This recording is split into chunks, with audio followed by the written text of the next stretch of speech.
because today you launch a campaign that will see a record 1.8 billion trees planted in 5 years.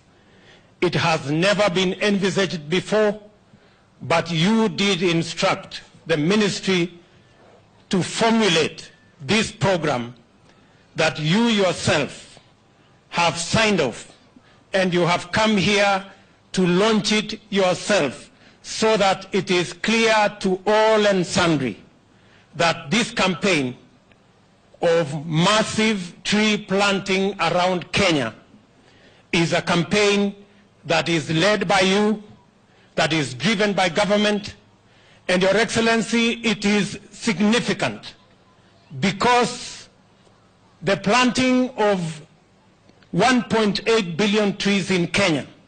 will create an ecosystem that is going to mitigate against climate change, the effects of climate change, provide sequestration for carbon, but more importantly, Your Excellency, it is going to mitigate the effects of the swing from severe droughts on one hand that decimate livelihoods on one end, and havoc that ravages our country from flooding on another end. So this swing from severe drought to hazardous floods will be to a great extent managed by this massive planting of trees in Kenya. And Your Excellency and fellow Kenyans, this is a campaign that has no boundaries. National government, county government, non-state actors, civil society groups, church organizations, community-based organizations, and all others must be brought on board so that this exercise that is about the future of our country, because if there is one thing we share between those of us who are here today and those who will be born tomorrow and the days to come, it is our environment.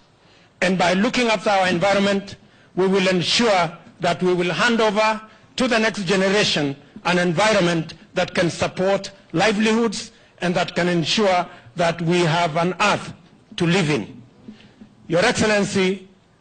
as we forge ahead, Kenyans from all walks of life, as you have said and as we have determined,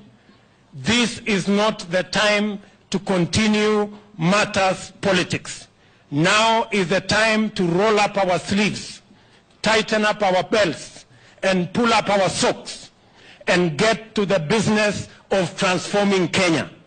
We want to know by 2022 how many of the 1.8 billion trees that we want to plant will have been planted. How many Kenyans will we have pulled out of the shame of hunger by ensuring that there is food security in our country? How many Kenyans who today don't have a roof over their heads will have gotten the 500,000 houses that we want to build in 5 years? And how many young people that today don't have a job,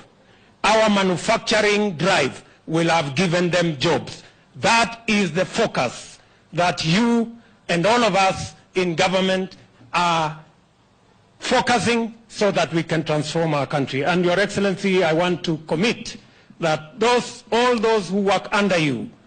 we will stand shoulder to shoulder to ensure that you achieve that success. Ladies and gentlemen,